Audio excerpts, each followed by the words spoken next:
break What down the is up, mistakes made, guys? My name is the Hollow King, and we're going to be reacting to How Do You Beat an Escape Room. Now, I know what an escape room is, but I have not seen this channel before. I have not reacted to this channel. So we're jumping into this with a completely open mind. Remember, and don't forget to like and subscribe. Anyways, here we go. If you were trapped in a deadly escape room that will kill you if it isn't solved in time, what would you do? These puzzles are nearly impossible to survive, this is a death and every game. second you waste brings you closer to death. I'm going to break down the mistakes made, what you should do, and how to beat the death rooms in Escape Room 2. Okay. This woman is about to get herself killed. She plans to leave her husband tonight and enters his office to find him buried in his latest work. This man is the designer of the brutal escape rooms from the first movie, and he's working hard on his next masterpiece. Are you kidding me? She tells her husband she's leaving him, and he begs to talk about this later. The woman agrees to his request, with no idea that this was her biggest mistake. Okay. She decides to take a break in the sauna and clear her head, when suddenly 3 metal rods lock the door shut. What? The woman tries to force it open, but it won't budge. This room has turned into a deadly puzzle. Begs her husband to let her out, but there's no response. That's when she finds a message on the glass door that reads, "I grow in earth, I shrink in wind, I drown in water, I survive in fire. What am I?" With time running out, she solves the riddle, realizing that there must be something hidden in the sauna's heater. Looking in the hot rocks, she finds one that looks different than the others and opens it up to discover a magnet hidden inside. With the temperature reaching fatal levels, she tries to slide the metal rods with the magnet and begins to unlock the door, but it's too late. The room is too hot to survive, and she dies before she can escape. What the? Okay, this woman was not using her brain. First of all, if your husband designs deadly escape rooms for a living, then you shouldn't break his heart and then go downstairs to relax in a steam room. If I were going to break up with a criminal mastermind, I would have left without telling him and hired a notary service to deliver him the divorce papers instead. She knew exactly what her husband did for a living and should have realized that this sauna is a death trap waiting to happen. In 2010, a Russian man died in the World Sauna Championship, tried to endure 230-degree heat for as long as possible. And if a hardcore Russian died within 6 minutes of exposure, I'd say this lady has only 3 minutes or less to escape. Now, this mistake is to waste time on things that you know won't work, and that's exactly what this woman did. Her first instinct was to call her husband for help. I'm sorry, all white people. That was a joke. After asking for a divorce, which is a serious time waster. The most logical thing to do in this situation is to think about how to neutralize the threat first, before considering how to get out. The source of danger is coming from the heater, and the only thing she has at her disposal is a towel, a shower head, and a pile of rocks. She can't stop the room from heating, but she can definitely limit its effects if she acts fast. The first thing I would do is use the towel to take out all the hot rocks, because if the water doesn't hit them, then steam won't be produced. The more water particles there are in a sauna, the more they will come into contact with you and transfer heat to your body. This can cause the skin and other bodily tissues to scald. Without steam, she'll be able to tolerate the heat and be able to breathe better to let her concentrate on escaping. From there, we could try using the rocks to crack the tempered glass. It's probably not going to produce enough force to shatter it, but not trying this would be far more stupid than trying and failing. I would also use a shower head to my advantage, because we can use the cool water to bring down our core body temperature before we pass out from the heat. If she did any of this, not only would she have bought herself more time, but she also would have noticed that one of the rocks was different, revealing a magnet inside. The only other metallic objects are the rods, and at that point, the riddle on the door wouldn't even matter. Now, lastly, there was one interesting detail that told us this has nothing to do with her husband. She might not be able to recognize the handwriting, but no self-respecting middle-aged man would make their periods into circles like they were Japanese schoolgirls. These ellipses here are a dead giveaway that her husband did not write this, and someone even more sadistic is behind it. I mean, now, there are 4 more escape rooms, respect. and each one has hidden clues just like this. Even though that guy makes escape rooms for a living, he looks like a good businessman. Who designed them, and trust me, it's not who you think it is either. But what this mysterious death game designer doesn't realize is that there's actually a much better way for him to get his adrenaline fix. Mech Arena is a fast-paced mech shooter game that focuses on team PvP. And if you enjoy playing with your friends like me, guys, I swear to God, I will cut the sponsor out of this. This I'm all for those who want to see the sponsor. Sorry. Go. But something doesn't feel right. Okay. There are only a handful of other passengers in this train car, and for rush hour in New York, that's really suspicious. You think? Zoe here gets up to check out the conductor's booth, but is horrified to find no one inside. Suddenly, their car decouples from the rest of the train, and everyone starts to panic as they fall further behind. That's when the track shift rail lines, leading them down into an abandoned tunnel before it slams into the buffer stop. The boy tries to force the door open, but it won't budge, and now they're completely stuck with no way to escape. Desperate, this man presses the intercom and a message starts to play, telling them if they see a suspicious package, please find the nearest MTA employee. Nothing about this is normal, and Ben here tells Zoe that Minos, the escape room company, must have found them. Hearing this, the group is shocked, as everyone begins to realize that each person here has survived an escape room, and they've all just walked into their next death trap. No. That's when these Tesla coils pop out of the roof as a high voltage current This is gonna be electrifies the train car, bad. and touching anything metal will shock them. Lightning. The bearded man Nate looks under a seat to find a hidden bag, but when he opens it up to Fun. look inside, a Really metal door fun. handle falls out. Picking it off the ground, this man wraps his belt around the handle for installation and manages to open the train conductor's door.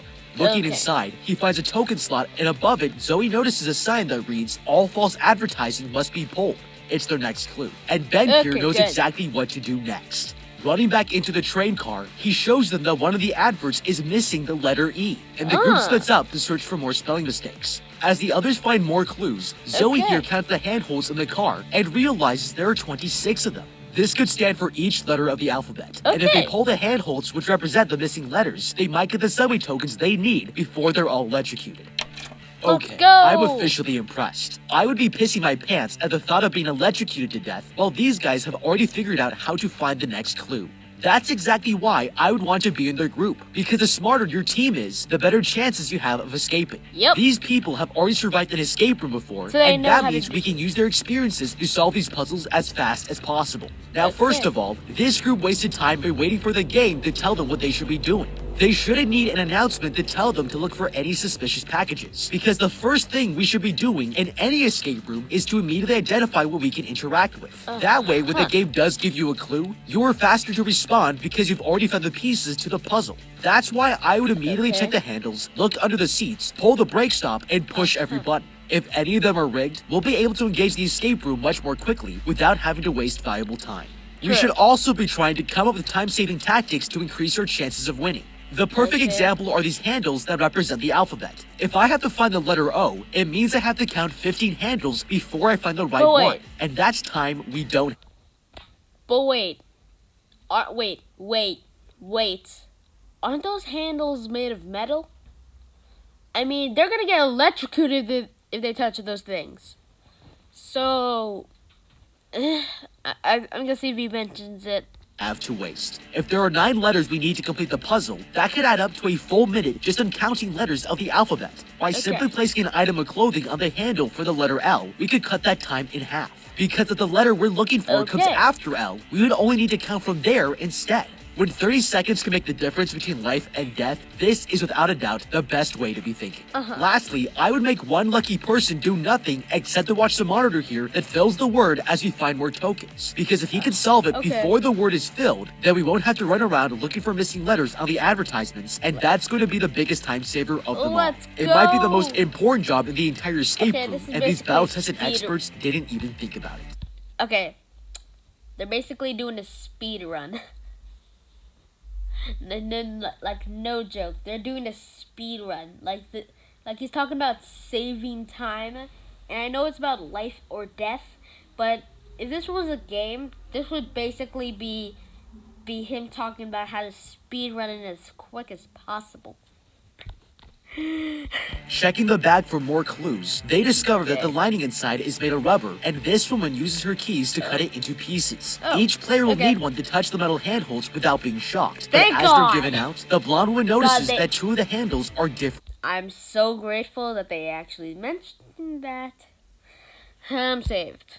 Colors. If the green one is the letter A, then the third one down will be the letter C. Taking a gamble, Zoe pulls it down and a token with that letter falls out. Let's Their go! theory was correct, and Zoe puts it into the machine, telling her there are 8 more tokens left. Yeah, Following her lead, the group manages to find more tokens, but with everyone they find, the electrical currents get stronger. It's the deadliest game of Hangman you've ever seen, as the players crawl along the floor, avoiding the electrical discharge. This guy looks up to find the final 3 letters they're missing, but before he can tell anybody what they are, a bolt of electricity knocks him into a metal pole, and the man starts frying to a crisp. Oh, Taking a piece of rubber, the blonde woman tries to save him by knocking him to the floor, but the man's already dead. That's 1 player down and 5 more to go.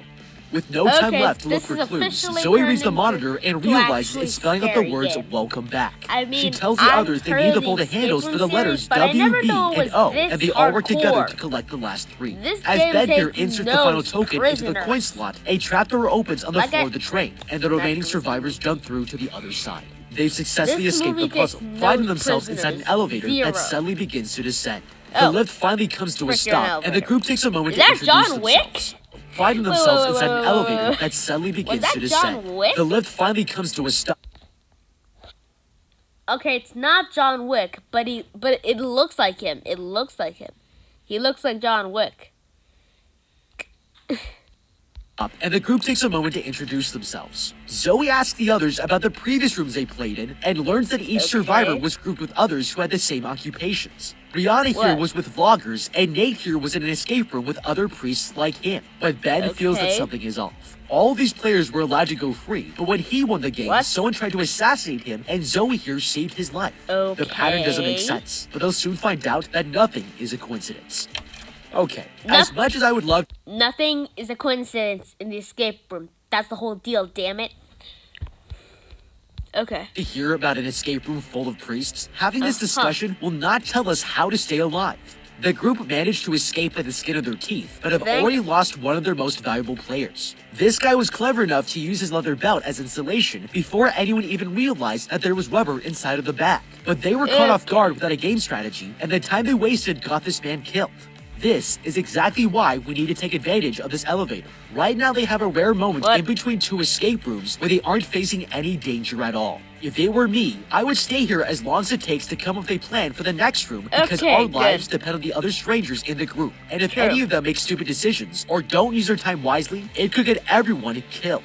This elevator is the best chance we'll have to organize ourselves, assign roles, and establish positive chemistry so that everyone walks through this door with a specific agenda that benefits the whole group. Instead, they told each other sob stories about their past, and it was a total waste of everyone's time. Hearing a loud rumbling noise, the group rushed through the elevator doors to find themselves in a massive underground bank, and on the other side of the room is an open vault. Zoe here tests the locks on the front doors, but that's when a voice on the intercom announces that the security system has been armed. Without thinking, Rihanna here steps into the checkered floor, activating a field of deadly lasers that burn straight to the woman's skin. One wrong move and she's dead. Okay, this is a very popular scene in the escape room series, and I've seen this scene. I've seen this, and it's not pretty at all. But the others slowly guide her to move out of the laser's grid. They finally pull her to safety, and as soon as she steps off the checker tile, the lasers immediately shut off. They all realize this entire floor might be rigged, and that's when the voice announces they have 10 minutes until their only exit here closes with all lasers fully activated. The players start to look for another way across the tiles, but Nate here notices something strange in a bowl of lollipops, and picks one up to discover a key hidden inside. Taking the candy, Zoe here breaks it on the ground to remove the key, before climbing over the counter towards the deposit boxes. Ben here finds a special box that has the name Sonya on it, and realizes it must be their next clue. He tries the key and it works, but when he opens it up, tons of small diamonds come pouring out. Zoe reaches down to pick one up, but immediately cuts her finger on it. These things are sharp enough to draw blood, but this can't be a coincidence. The players on the other side find a similar box, but theirs has 2 stacks of blank bills inside. That's when Nate sees an ATM nearby with a special message telling them in order to get payment for the death of a loved one, he must enter a PIN. Ben here figures out that the ATM's clue is a reference to blood money, and if they put Zoe's blood on the bills, they might find the PIN number. The blonde woman is about to hand them over, but when she steps on the counter, the lasers suddenly turn back on. Losing her balance, she falls to the floor, but the lasers deactivate as soon as she steps off the counter. The woman survives, but they can't use the counters to solve the puzzle, and time is running out fast. Okay, this was really quick thinking from Ben here. he figured out that the diamonds and blank bills somehow added up to blood money. But this is actually a serious flaw in the game, because the only way to solve it is to cut your finger on the diamonds, and there's no guarantee that would even happen. If Zoe was more careful when she touched them, she wouldn't have cut her finger, and they might not have even considered that blood had anything to do with the clue at all. When solving the riddle requires a total coincidence like this, you know it's a flawed system, and they probably wouldn't have figured it out. Having said that, this room is more difficult than the last because it's much bigger. There are a lot more things to investigate and a larger area to search for them. When this group ran into the room, they were so distracted by the scale of the place that they missed these papers here and a bowl of lollipops. And noticing them could have saved as much as 1 out of their 10 minutes to escape. Despite this, there's always one instant clue they'll never need to look for, and that is the room itself. Each room has a theme, and the theme is already a hint that tells us what we should be searching for. In this case, it might include safes, keys, money, and PIN numbers because they're all the things you would typically find in a bank. Now, as for the floor tiles, this woman should have known better than to walk straight through the lobby like this. Every bank heist movie you've ever seen has lasers in it, and while this might seem obvious, there's actually a really important strategy here. When you see an empty floor like this, you should realize that the game's designers created the rooms by drawing from the same tropes and stereotypes that you are already familiar with. And this will help you anticipate where the dangers are coming from. Now, even though it's a terrible decision, she's actually done us a favor here, because now we can use this opportunity to study the laser pattern. If you look here, you'll see there might be enough room to crawl underneath them to reach the vault. But I would make sure somebody else tests this out for us, because it's obviously a dangerous idea. This game must have cost millions of dollars to set up, so if there were any convenient loopholes like this... Luckily the lasers don't move, otherwise these guys would be chopped salami right now. Hold on. Sorry guys. I mean, luckily the lasers don't move, because they would probably be chopped salami right now. Salami. I pronounced that wrong. Sorry. They were probably already discovered before we even set foot inside. Zoe wipes her blood on the blank bills, revealing the pin 0526. Nate here types in the 4-digit code as the clocks on the wall suddenly begin to shift. What the? It's their next clue. And he figures out the times are actually a code to make it through the checkered floor safely. The hour represents a cardinal direction, and the minute is the number of steps they need to take. With only 5 minutes left, Nate volunteers to test her theory, leaving lollipops to mark down every safe tile. The plan is working, and he makes it halfway through when one of the tiles sinks to the floor, revealing a combination safe on the other side of the room. Suddenly, the tile he's standing on displays our next clue, reading, "Money makes the world turn, don't let it stop or else it all ends." The group desperately searches the bank records for a 3-digit combination, but they're running out of time. And if they don't solve this puzzle, all of them will die. With no clues left to continue, Nate here decides to take a leap of faith and walks forward. The other players try to stop him, but he insists on letting God lead the way. That's when he steps on a tile that turns on the lasers, and he falls on the counter, knocking himself out. The women manage to pick him up and drag his feet off the tile to turn off the laser beams, but they still can't solve the clue. As the group begins to argue, Rihanna here suddenly realizes the riddle wants them to turn the lock without stopping. Running towards the safe, she twists it several times, and the dial pops out, revealing a secret container. Inside is a transparent graph, and with only 1 minute remaining, the woman throws it to the other group for Zoe to place it over the floor plan, revealing the complete path through the checkered floor. She stays behind and reads out the instructions to the others who make their way to the vault door. With Ben carrying the priest to safety, they all make it to the exit, and Zoe runs as fast as she can, slipping in through the door at the last second before the lasers can slice her into pieces.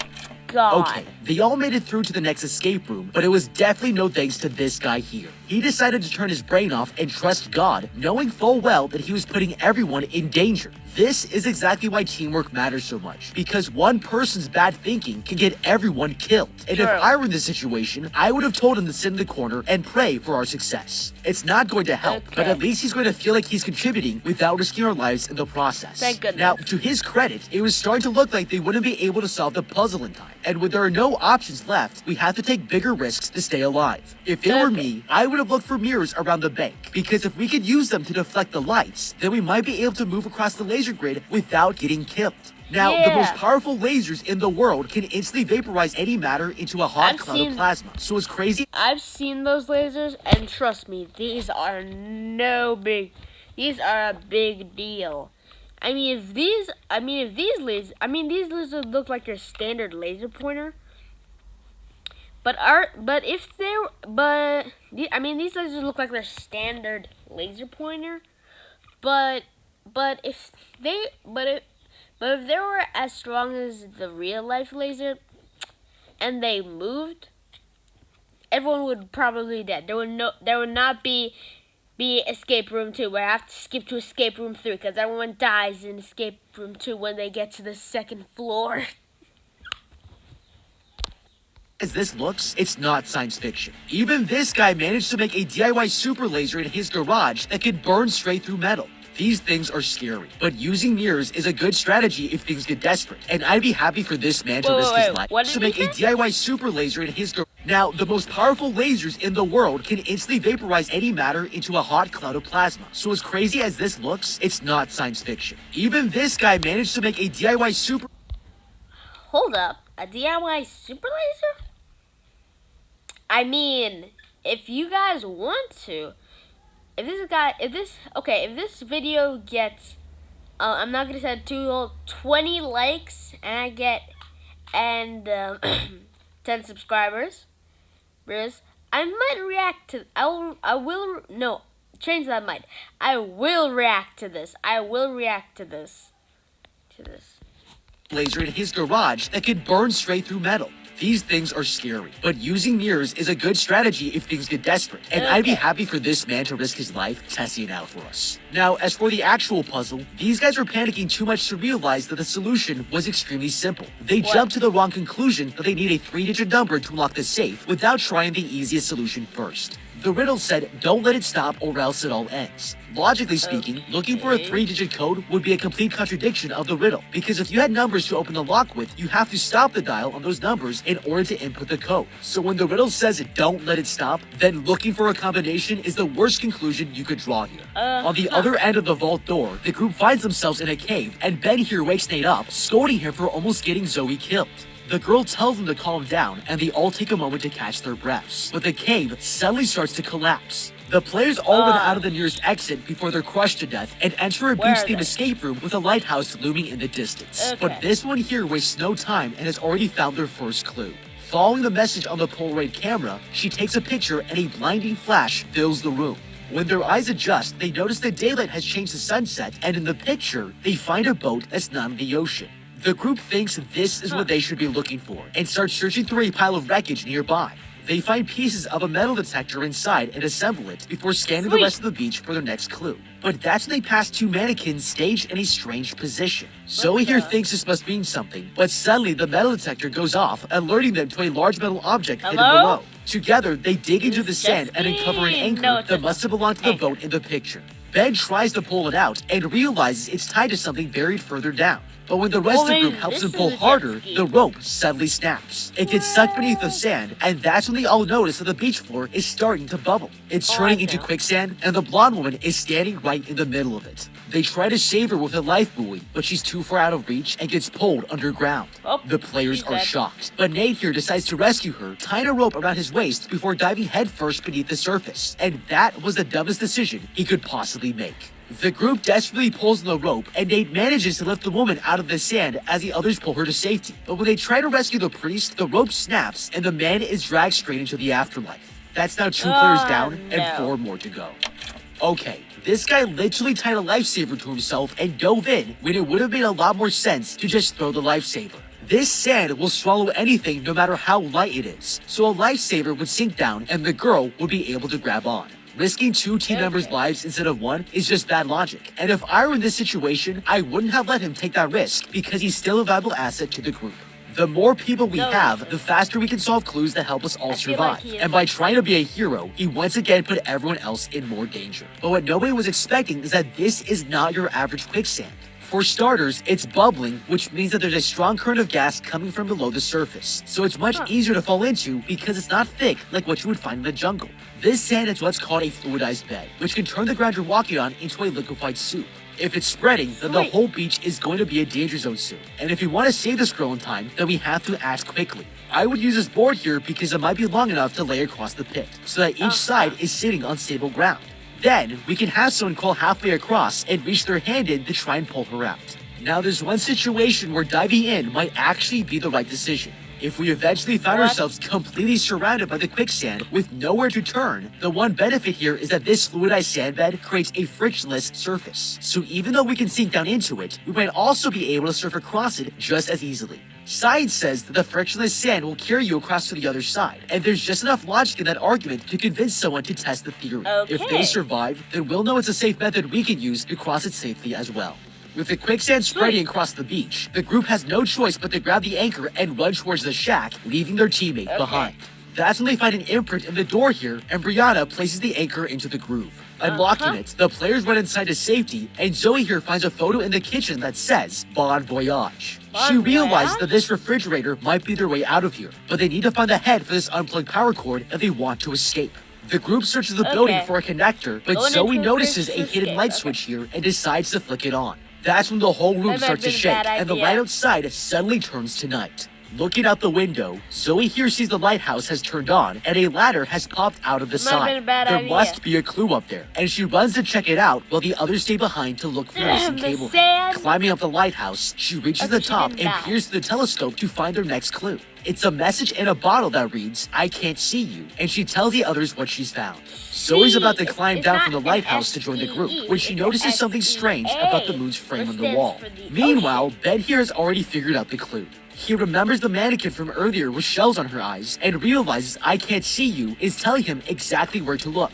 Ben runs over to find the mannequin sinking into the sand and removes one of the shells to find the cable head that they've been looking for. He brings it back to the others and they use it to plug the fridge back in, letting them finally open the door to the next room. Let's But things go. are about to go horribly wrong. Zoe has taken off the moon's frame to discover a hidden exit, and she thinks it might lead them out of the game. She tells the Yeah. others about the escape route, but Brianna here doesn't want to leave.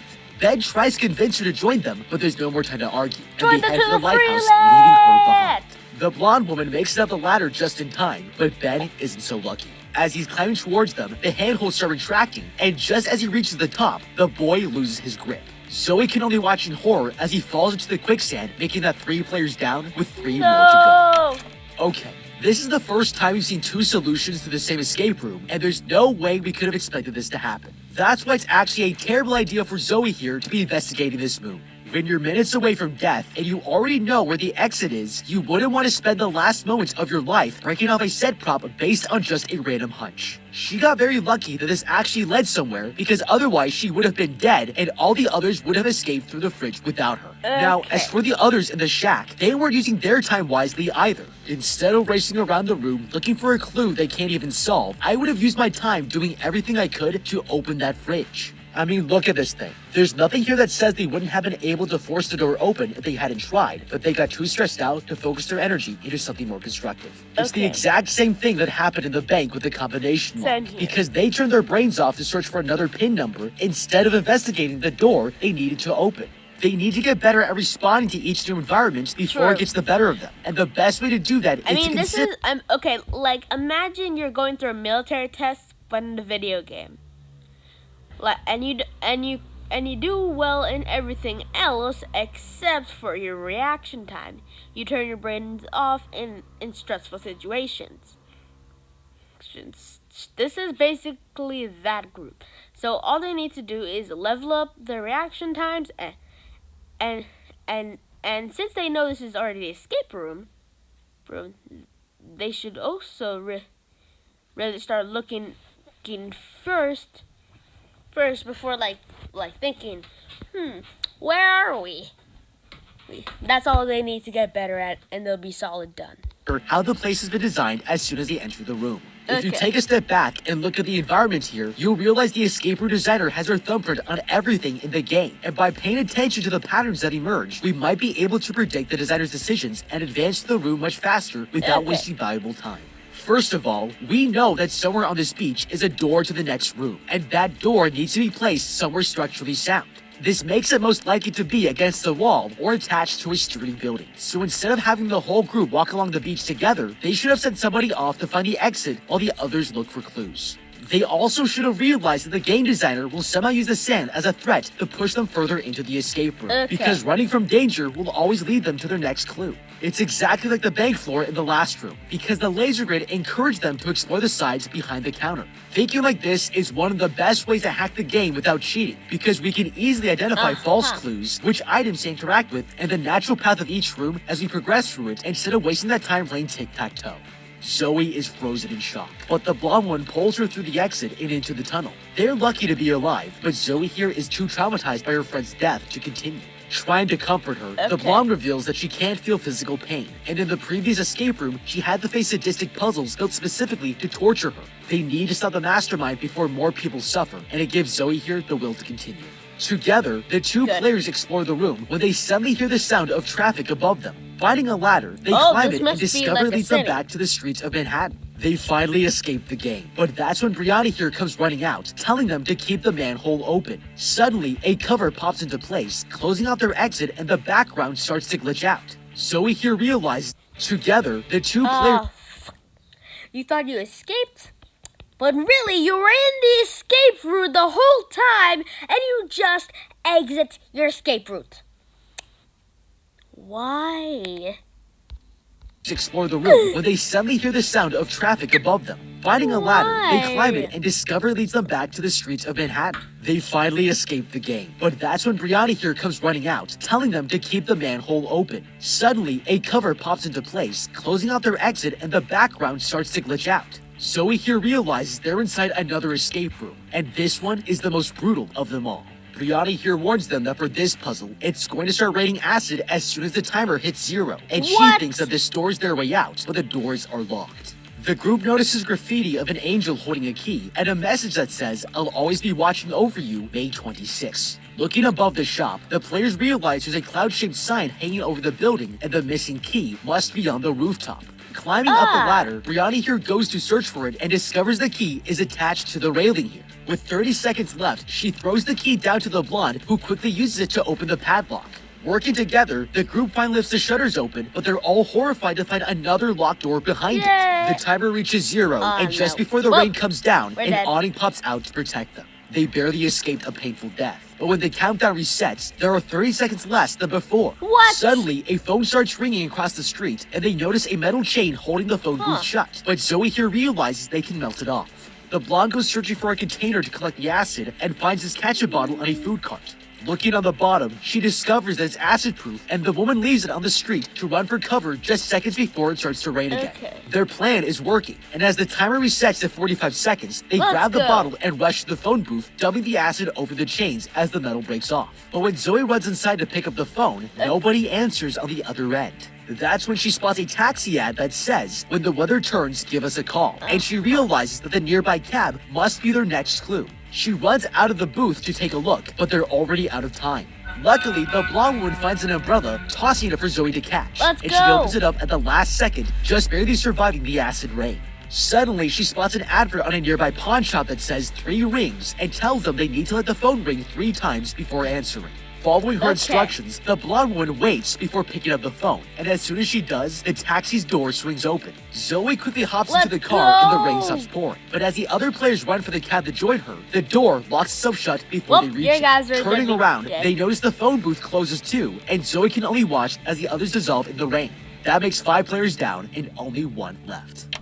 Okay. This was tragic, but these girls gave up way too easily because there was at least one more way they could have stayed alive.